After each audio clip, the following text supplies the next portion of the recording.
Welcome to the Folktale Project. This is Dan Scholes.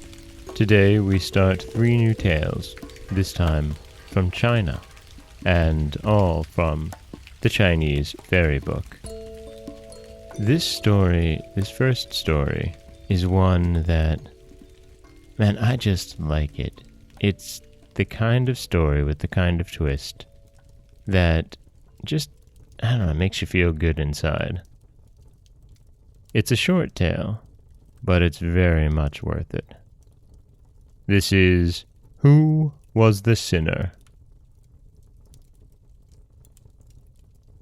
Once upon a time, there were 10 farmers who were crossing a field together. They were surprised by a heavy thunderstorm and took refuge in a half-ruined temple. But the thunder drew ever nearer, and so great was the tumult that the air trembled about them, while the lightning flew around the temple in a continuous circle. The farmers were greatly frightened and thought that there must be a sinner among them whom the lightning would strike. In order to find out who it might be, they agreed to hang their straw hats up at the door, and he whose hat was blown away was to yield himself up to his fate.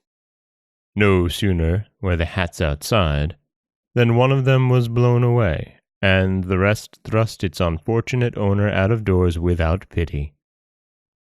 But as soon as he had left the temple, the lightning ceased circling around, and struck it with a crash. The one whom the rest had thrust out had been the only righteous one among them, and for his sake the lightning had spared the temple. So the other 9 had to pay for their hard-heartedness with their lives.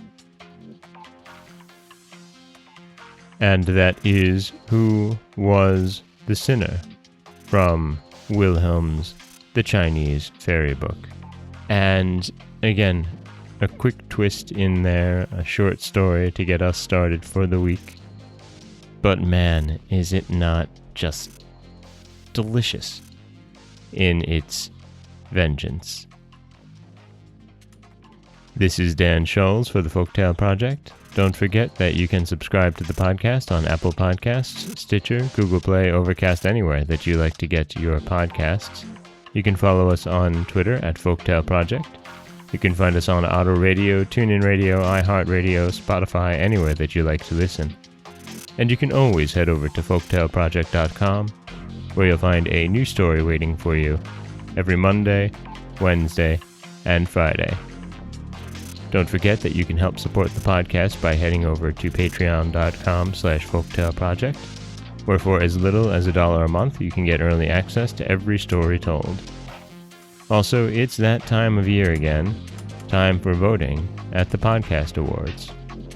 If you head over to podcastawards.com, you can nominate your favorite shows, and I do hope that you'll include us.